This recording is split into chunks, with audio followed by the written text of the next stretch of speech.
IVM.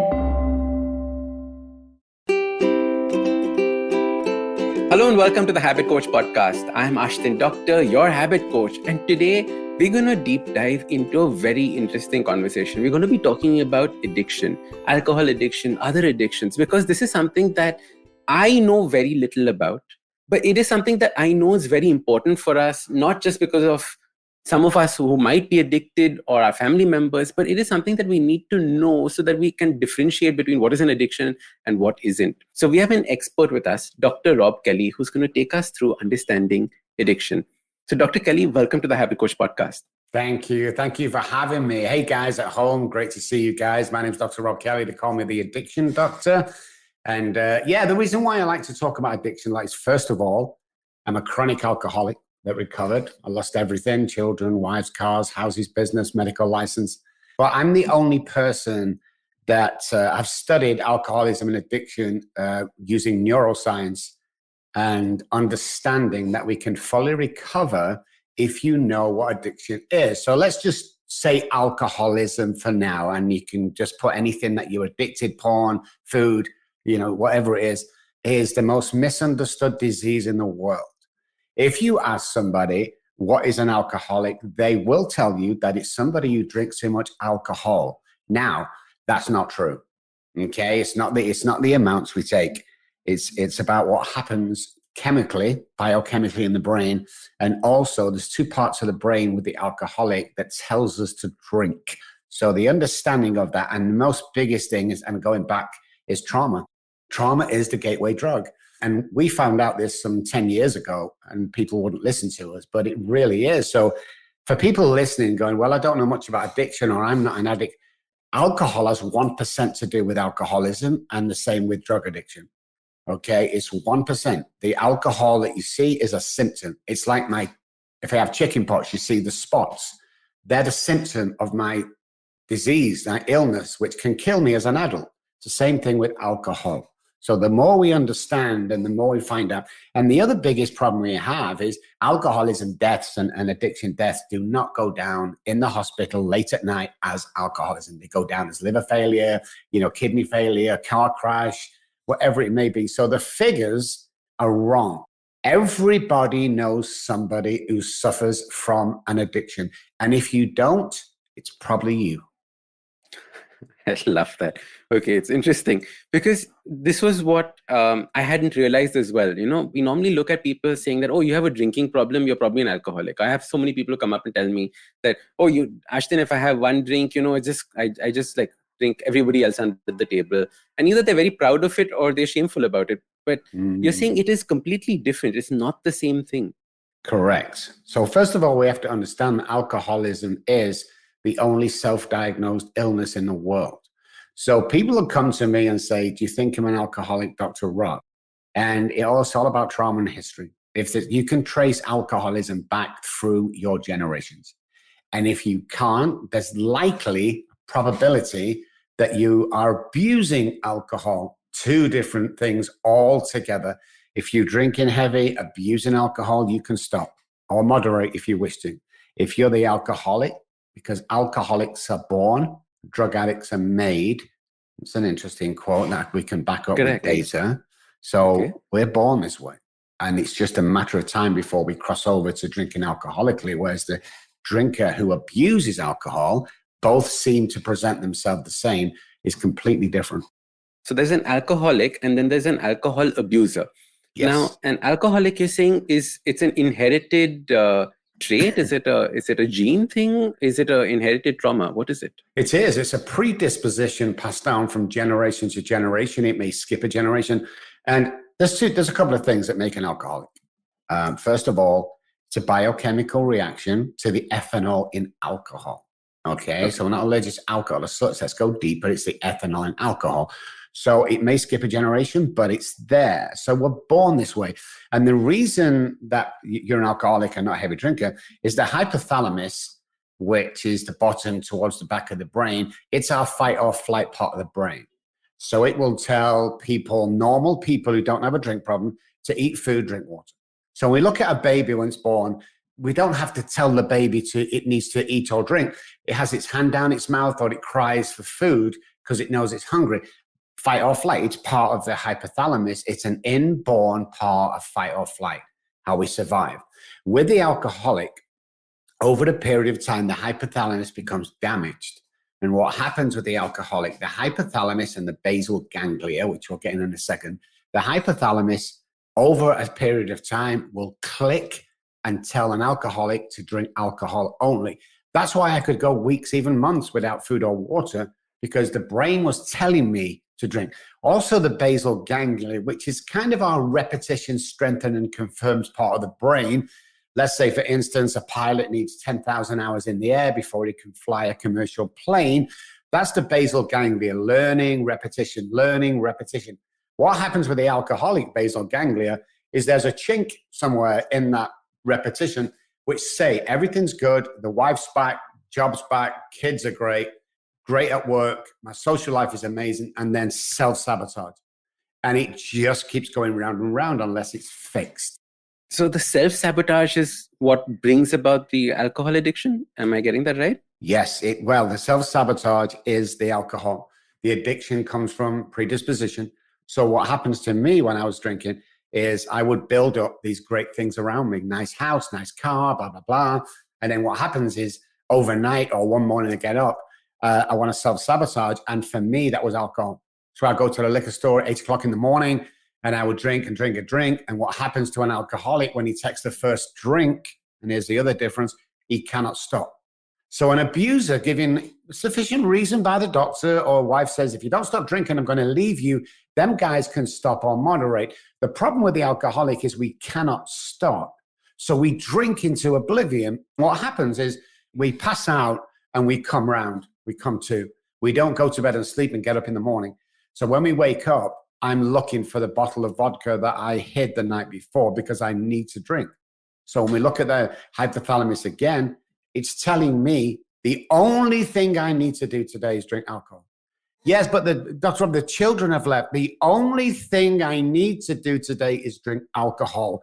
And that's the huge difference. Because you would have thought when they took my children off me, or when I stabbed my wife 3 times because she wouldn't let me finish my bottle of vodka, you would have think the normal person would go, hey, I think, whoa, that's enough, Rob. But the problem being is my brain doesn't work like other people's. And only an alcoholic will understand why I would stab somebody so I could grab the vodka and finish drinking. Everybody else says it's insane.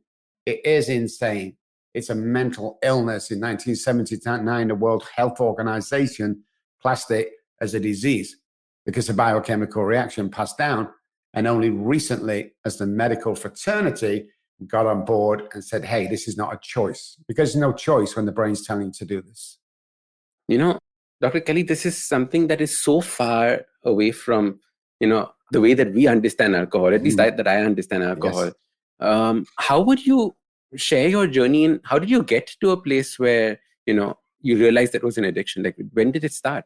Well, it started at the age of 9 years old when I was on stage with a musical family and my uncle gave me a beer because I was so nervous, and I drank the beer and my whole life seemed to set off. So through the years, I didn't know then because nobody knew about alcoholism, but the more I drank, the more I relied on it. And I tried all sorts to control my drinking. I got married, didn't work. Had a first child, didn't work. Had a second child, didn't work.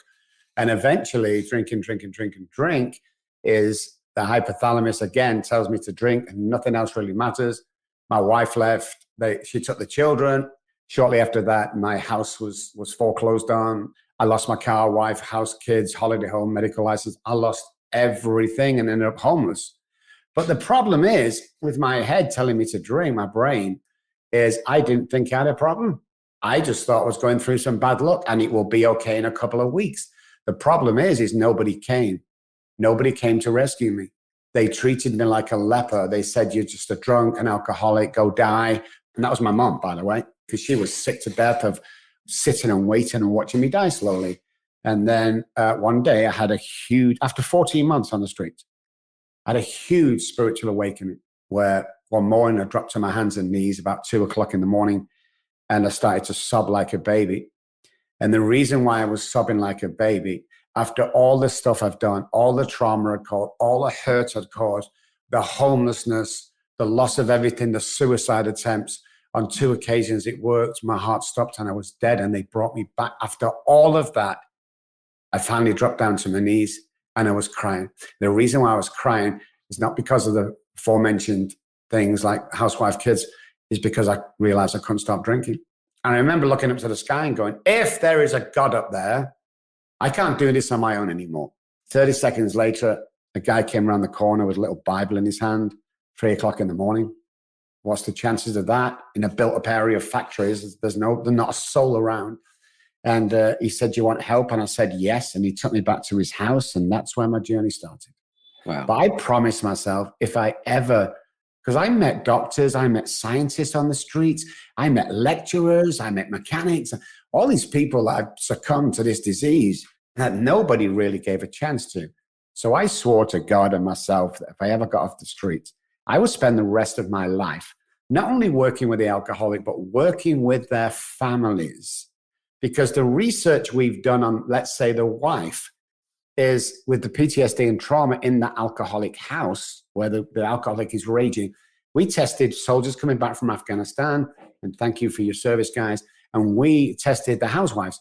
The PTSD, post-traumatic trauma, actually was the same. For the housewives and the people coming back. That's how much trauma and damage is done to the partner, to the housewife, for instance. So we decided to include the family. And I came over to America 15 years ago. And my professional life just boosted. You know, I'm on TV, radio, I've got books out. I mean, I'm the #1 go-to guy, which I'm so proud of today. You know, and then I just studied what other people weren't studying. And I knew it wasn't the alcohol. This is the reason why I knew it wasn't the alcohol. When I was on the street, I was outside the liquor store at 4:30, 5 o'clock, and it doesn't open until 7, and they can't serve alcohol till 10. I'm in a little string vest. I've got my shorts, and I'm sweating, and it's snowing. So I'm going into DTs, delirium tremors, which means if I don't get a drink, I'm going to pass out, probably die, or get me to hospital. I walked into the store because this guy knows me. He knows that I have a problem. God bless him, 5:15 or something. He opened the door. I sneaked in. He locked the door behind me. I was shaking so badly I couldn't put a sentence together. I was sweating. I got a banging headache, and my central nervous system was on fire. I put my 10 pounds on the counter. He put a bottle of vodka on the counter, and this was my reaction. Headache stopped, central nervous system calmed down, shivering stopped, sweating stopped. I was in a great mood. Did not even open the bottle. The fact is, I had the bottle in my hand, and there was the realization, it's not about the alcohol. That's crazy. It was just that anticipation of the alcohol that brought about that release. We're going to take a quick break. See you on the other side.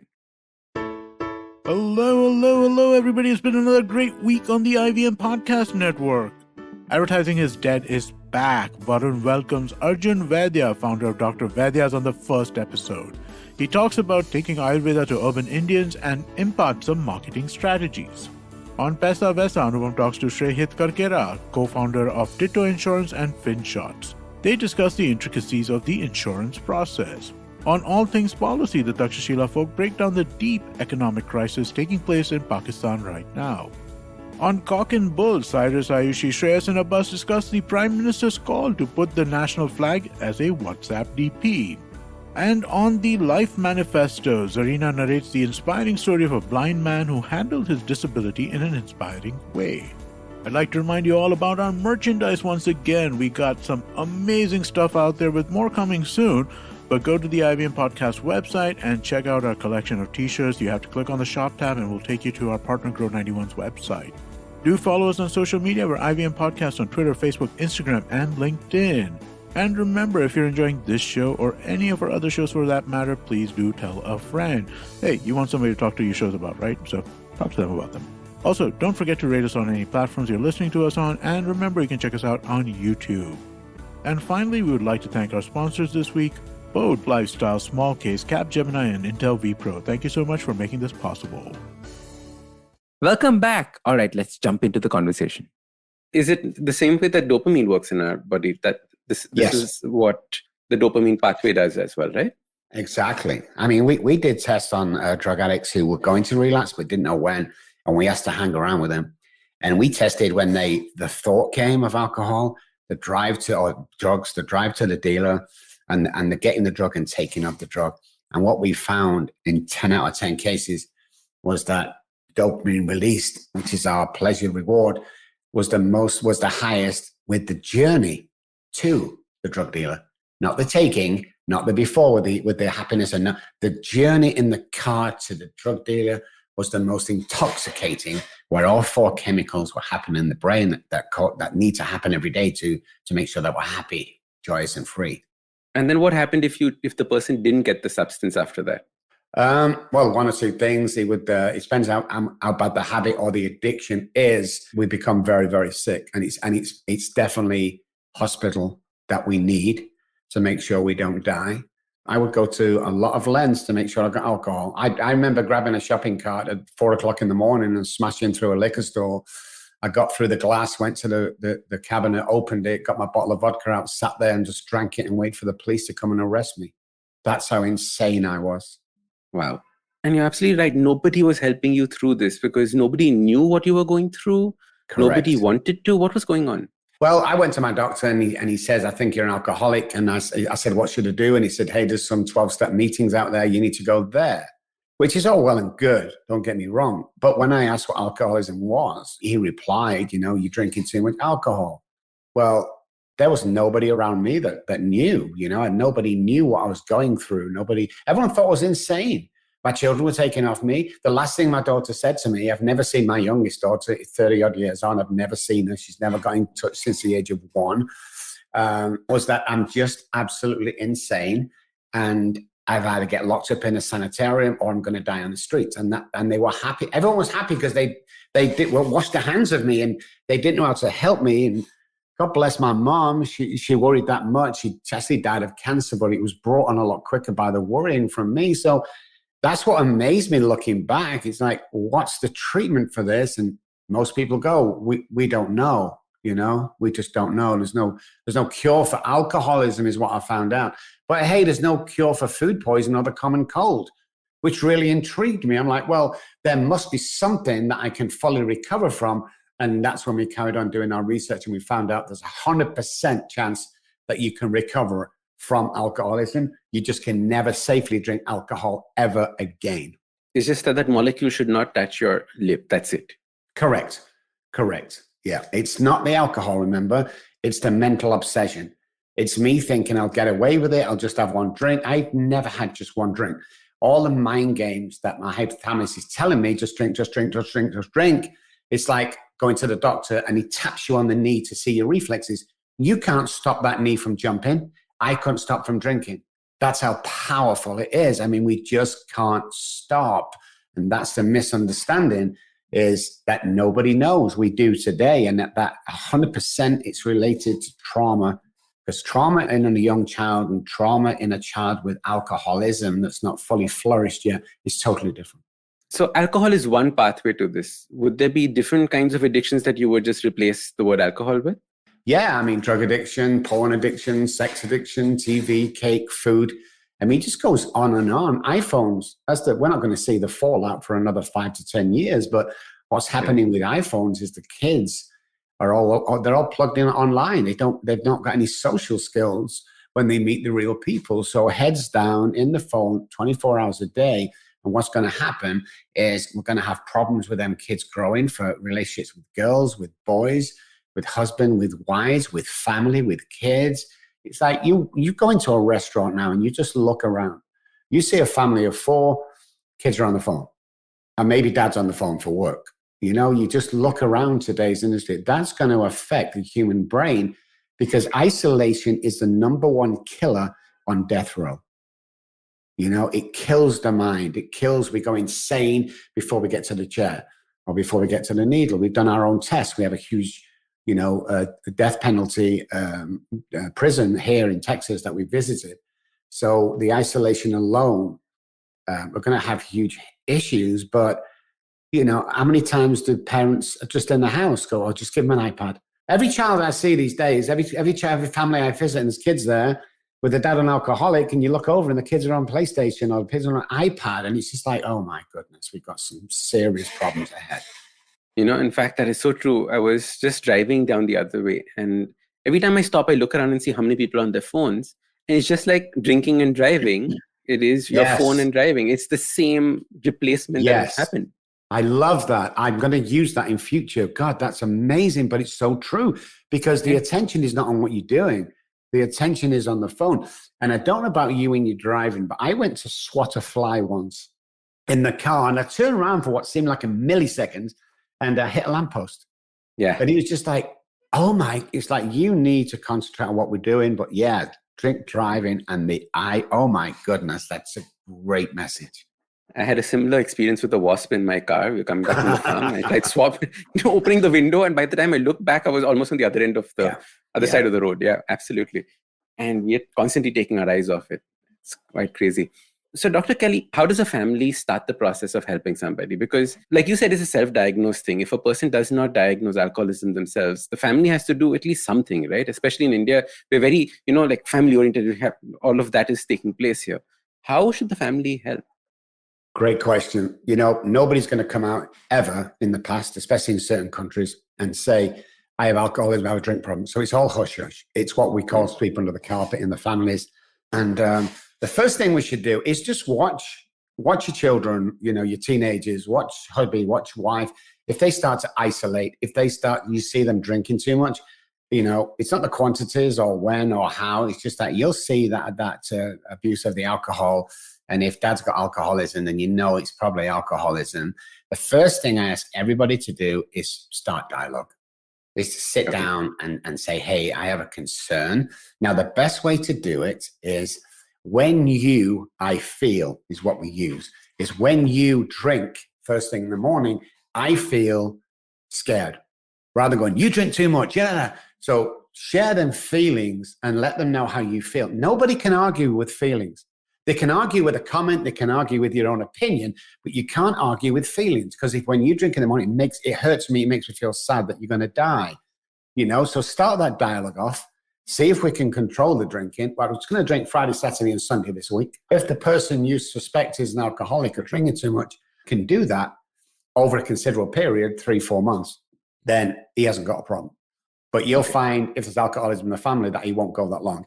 The second thing you need to do is jump on the internet and do your research to call somebody. Now, our company, you can call 24 hours a day. We will help you. We're not going to try and sell you anything. We'll help you and we'll direct, some stuff for you to do. So yeah, that's the first two things. And then find out. Can I ask a question here? Yes. Is it possible to have a conversation with somebody who's an alcoholic? Like the examples that you were giving were so extreme that can you actually sit down and have a conversation with somebody? Would they be like coherent? Like, I don't know. Yeah, well, at times believe when they're sleeping and they wake up first time, they set the first drink, bang, that's the time. Not when they're intoxicated. You're not going to do anything there. And so it's not when they're craving the first drink. It is not when they are 35 drinks down. It is after the first one. Yes. Okay. So the first one settles the nerves and makes them feel okay. That's when the conversation needs to happen, first of all. Okay. And then plan it from there. And jump on the internet or call us. My staff will explain what you're dealing with, how to get away with it. And we always say this to the wives or husbands of the spouse of an alcoholic. If you've got questions you don't know the answer to, you get on the website and you come find us. And we have staff here that will talk to you for the next 5 years, and it will never cost you a dime or a penny. It's just that we have the information that we want to share with families. We can get the alcoholic well. It's not a problem. I have a 97, 98% success rate. Other people, treatment centers have a 3-5%. So we know what we're doing, but we're there for the wives, free of charge all the time. I don't care if you call every single day and speak to my staff and go, okay, well, this has happened. What should I do? Well, we'll talk you through that, because this is a family disease, and you need somebody that's not going to try and grab $20,000 off of you and stick the patient into a treatment center for 30 days. It's not going to work. It comes home to all the problems. Our work is telehealth only. You have to recover in your own environment with the family and the wife, because it's a family recovery. So dialogue, monitor, internet, call us if need be. And between them, you'll find out that there is life after alcoholism. Believe me, there is. That is so beautiful.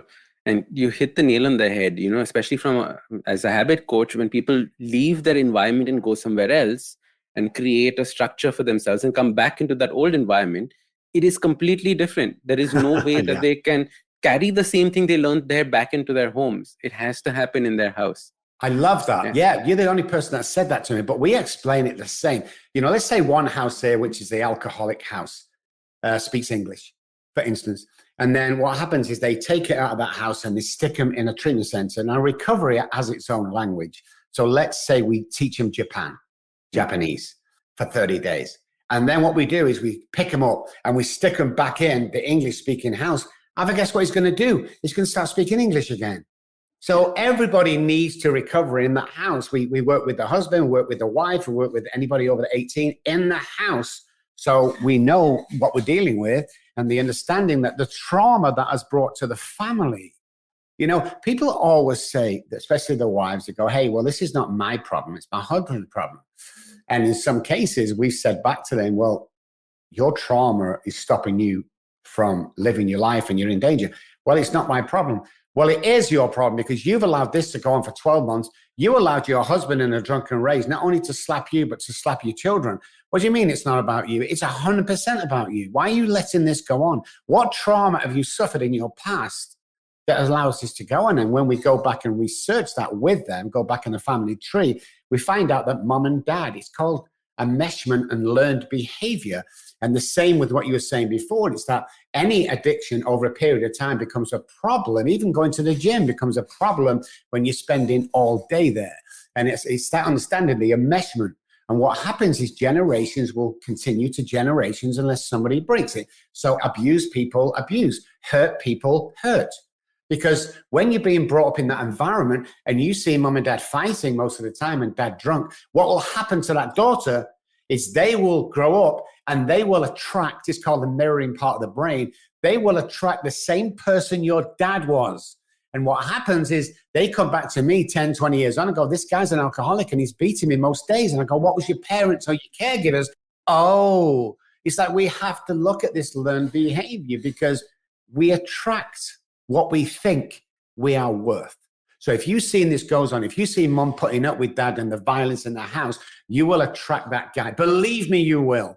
And you won't know how you've done it or why you've done it, but you will attract that guy that'll do exactly the same to you because you think it's normal. That's insane. It's just like you're passing that trauma on and on and on and on. It's a vicious cycle. It's just like you're inheriting it. Yeah, well, children don't know that they can inherit trauma. People don't know through a measurement that we can inherit mom's depression. We can inherit a lot of things that we go on and we have problems with later on in life. And the problem with any addiction, as you know, is you can't, the correlation between the event today and what caused this trauma, the normal human being can't put them together. It's like, this happened, so now you're behaving in a way like that. It's like, what?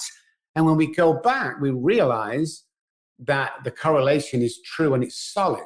Like I have 97 pairs of shoes, which is kind of insane. But, and I didn't know this, therapist took me back. And I used to walk to school with holes in my socks and my shoes in the snow. My mom and dad said they couldn't afford shoes but twice a year. But what the therapist pointed out is, did mom and dad have holes in their shoes and socks when they went to the bar every Friday and Saturday and Sunday night? And that was trauma. That was anything less than nurturing as a child is child abuse. So when I grew up, I found a couple of years ago when the therapist talked to me, is when I have a little tiny hole in my sock, I throw them away. When I have a shoe that's scuffed, I throw them away. And I have to have all these shoes because of the trauma when I used to go to school with holes in my socks and my shoes. You wouldn't put that together normally. Oh, but that's how deep trauma goes and the effect it has in our later life as we grow up. All right. And that was Dr. Robb Kelly. We were talking about addiction and alcohol. Now there's a second part to this where we deep dive into a very personal story and understanding how alcohol can completely change your life and how you can change if you have an alcoholic problem or if you have a family member who's an alcoholic. Now, if you like this podcast, don't forget to check out other interesting podcasts on the IVM network. You can listen to us on the IVM Podcast app or ivmpodcast.com. You can also follow us on social media We are at IVM Podcast on Twitter and Instagram. If you want to reach out to me, I am at Ashdin Doc on Twitter and Instagram. We have a brand new habit coaching online course, quizzes, videos, and a lot more on the website awesome180.com. So check it out now.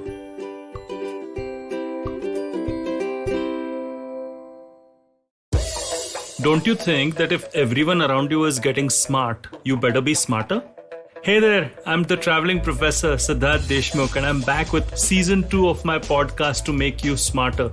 Smarter with Sid.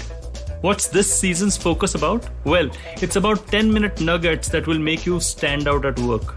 It's time to go from smart to smarter. Tune in every Tuesday and Thursday and become smarter with Sid. Do you wonder why China does the things that it does? Or want to know how we could improve online privacy? Or perhaps you're thinking about how we can kickstart India's economy. If you'd like to search for the answers to such questions, check out All Things Policy, a daily public policy podcast that covers everything from employment figures to aircraft carriers. Tune in from Monday to Friday for new episodes and fresh takes.